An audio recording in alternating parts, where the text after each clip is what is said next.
Hello students, welcome to under 24/7 WBCS topper. ব্যাকগ্রাউন্ডে খুব serious একটা ব্যাপার, সেটা হচ্ছে all eyes on পিওকে।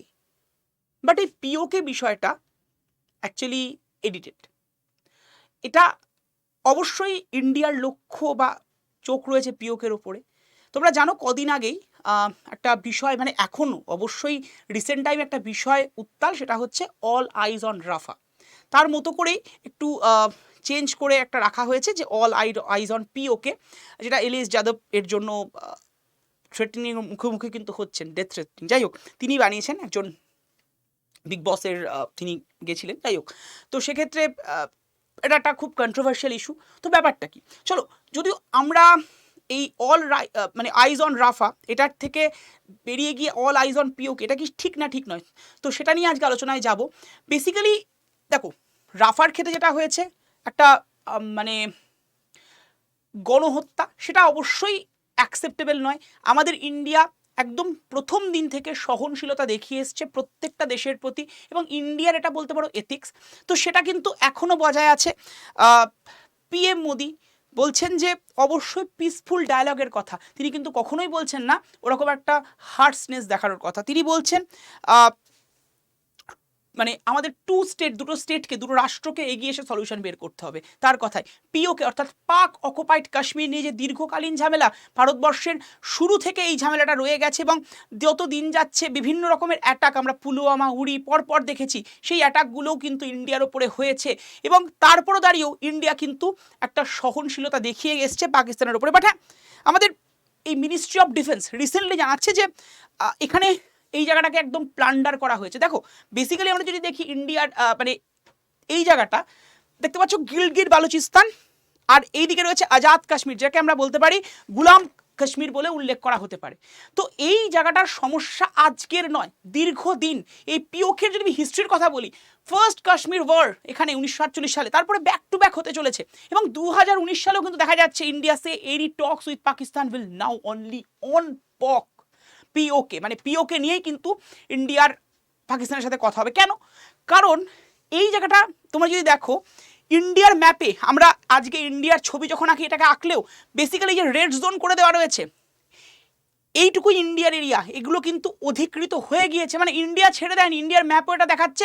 In fact Aksai চীন ওই জায়গাটা দেখাচ্ছে চায়নার ম্যাপে। এই যে রেড জোন করে দেওয়া অংশ, তোমরা আশা করি প্রত্যেকে দেখতে পাচ্ছ, আমি একটুখানি হাইলাইট করে দিই, তাহলে বুঝতে সুবিধা হবে। এই যে রেড জোন করে দেওয়া অংশ, এটা কিন্তু বর্তমানে কাদের অধীনে? পাকিস্তানের অধীনে। আর এই যে জোনটা, এটা এখন চায়নার অধীনে রয়েছে। তো ইন্ডিয়ার ম্যাপ কিন্তু এখন অনেক শিঙ্কড হয়ে যাওয়ার কথা। অফিসিয়ালি এই জায়গাগুলো পাকিস্তান অধিকৃত করেছে, কিন্তু মজার বিষয়, এবং পাকিস্তান যেটা করে আসতে চাইছে, মানে যে ধরনের বলবো একটা নোংরা ডিপ্লোমেসি খাটাচ্ছে, সেটা হচ্ছে এই গিলগিট বালুচিস্তান রিজন পাকিস্তান নিয়ে নিয়েছে, খুব ভালো কথা, কিন্তু এই গিলগিট বালুচিস্তান রিজিয়ানে যেটা হলো যে ওভারঅল ডেভেলপমেন্ট তারা করছে না। এমনকি এই জায়গাটা তাদের আজাদ কাশ্মীর নিয়ে তারা অনেক কিছু ভাবনা চিন্তা করছে, কিন্তু এখানকার কি করেছে, তারা এখানকার থেকে সব চায়, এই জায়গাটা তাদের বলে দাবি করছে।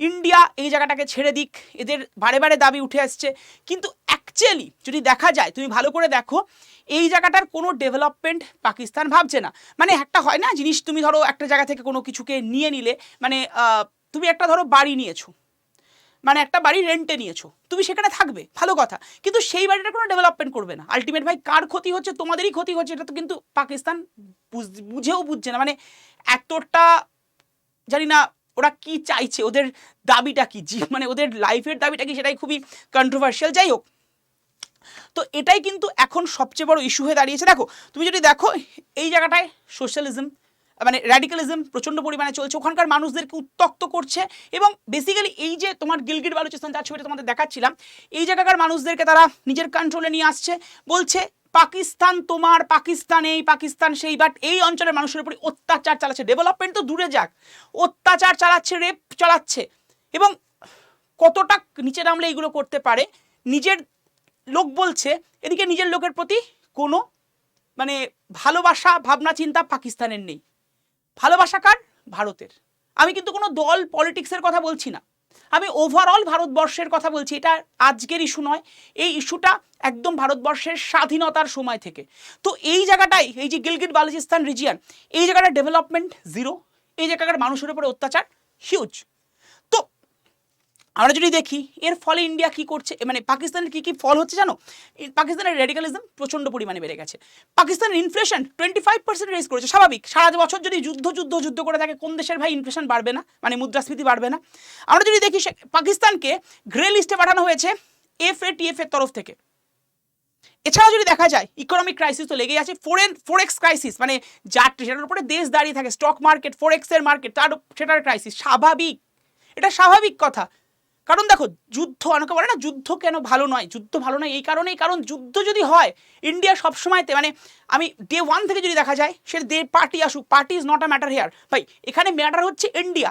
আমি যদি ইন্ডিয়ার মধ্যে দেখি অসন্তোষ গোলযোগ থাকবে, মানে বাড়িতে হয় না আমাদের, মার সাথে তোমার ঝামেলা, বাবার সাথে তোমার ঝামেলা, কিন্তু স্টিল ডেট তোমার বাড়ি থেকে অ্যাটাক করতে আসুক, তুমি ছেড়ে দেবে? ছাড়বে না। আমি ছেড়ে দেবো? ছাড়বো না। তো এটাই ফ্যাক্ট। ইন্ডিয়া যতই ঝামেলা করুক, আফটার অল দে, মানে উই আর অ্যাকাস্টম, আমরা একসাথে রয়েছি, আমরা এখানে একত্রিতভাবে রয়েছি, আমরা ইন্টিগ্রেটেড। তো সেখানে যদি দেখা যায়, আমরা কিন্তু দেখতে পারি পাকিস্তানের ওভারঅল এই জায়গাগুলো যে, এবং ওভারঅল পাকিস্তানের যদি আমি ইকোনমির কথা বলি, সেখানে ভীষণভাবে ইকোনমিক্যালি ফল ডাউন হয়েছে, জবলেসনেস রয়েছে। আজাদি, ওদের একটাই লক্ষ্য, আজাদি আজাদি আজাদি। আরে ভাই আজাদি আজাদি করছিস ঠিকই, এইগুলোকে দেখ। তুমি বলবি ইন্ডিয়ার জবলেসনেস নেই, অবশ্যই আছে, কিন্তু আমি যদি রেশিও বলি পাকিস্তানের মতো অতটা নেই। আমি যদি রেশিও বলি পাকিস্তানের মতো ইনফ্লেশন সব জায়গায় আছে, ইন্ডিয়া তো গ্যালোপিং ইনফ্লেশন, মানে তোমার গ্যালোপিং বলছি, আমাদের যে ইনফ্লেশনটা, প্রত্যেক দেশে ইনফ্লেশন মিনিমাম দরকার, সেটা দেশের ভালোর জন্য, উন্নতির জন্য। কিন্তু আজকে পাকিস্তানে রেইজ করছে ইনফ্লেশন, মুদ্রাস্ফীতি বাড়ছে, তো এটা কখনোই ঠিক নয়। ক্রিপিং ইনফ্লেশন ভালো, যেটা ইন্ডিয়াতে জেনারেলি থাকে। হ্যাঁ, এবার তুমি বলতে পারো যখন কোভিড হয়েছে, কোভিড ভাই সারা বিশ্বের গল্প, সেটা শুধুমাত্র ইন্ডিয়া ফেস করেনি, সারা বিশ্ব ফেস করেছে। কিন্তু এই যে দেশ, এরা আমাদের মানে লোকজনকে প্ররোচিত করছে, ইনসিস্ট করছে, প্রভোগ করছে, বলছে তোরা আমাদের মানুষ, আমাদের কাছে আয়। কিন্তু যখন ওদের কাছে যাচ্ছে, ওরাও এদের উপরে জুলুম চালাচ্ছে। আর ইন্ডিয়াকে কি বলছে, ভাই জল দাও, এই দাও, সেই দাও, হ্যান দাও, ত্যান দাও। তো এর ফল ইন্ডিয়া কি কি পেল, চলো দেখে নেওয়া যাক। ইন্ডিয়া কিন্তু অনেক কিছু পাচ্ছে। ইন্ডিয়াতে আমরা দেখতে পাচ্ছি যে একটা আননোন মেইন বলে একটা প্রজেক্ট এসছে, যে কেউ ঢুকলো ইন্ডিয়াতে অ্যাটাক করে গেল, ইট ইজ নট পসিবল। আমাদের ইন্ডিয়াতে ভীষণ স্ট্রং, মানে এর থ্রু দিয়ে এই প্রজেক্টটা আনা হয়েছে। NIA ভীষণ স্ট্রং, ED ভীষণ স্ট্রং। তো এগুলো কিন্তু ইন্ডিয়াতে আস্তে আস্তে স্ট্রেংথ বাড়ছে, ইন্ডিয়া আস্তে আস্তে ভালো জায়গায় যাচ্ছে। এবার পাকিস্তান চায়নার সাথে মানে ঝামেলা পাকিয়ে চায়নার সাথে বন্ধুত্ব করবে, শত্রু আমার বন্ধু, এটা কনসেপ্টে গিয়ে ইন্ডিয়ার উপরে অ্যাটাক করতে চায়। ভাই ইন্ডিয়াকে অ্যাটাক করা অত সহজ নয়, ইন্ডিয়ার অনেক কিছু আছে। চায়না বলছে, এই পাকিস্তান বলছে না যে ওদের কি নাকি ওদের হচ্ছে মানে ওরা প্রচুর পরমাণু বোমা রয়েছে নাকি ওদের, দেখা যাক কি আছে। ইন্ডিয়া দেখিয়ে দিয়েওছে পুলওয়ামা বা উড়ি হামলার সময়তে।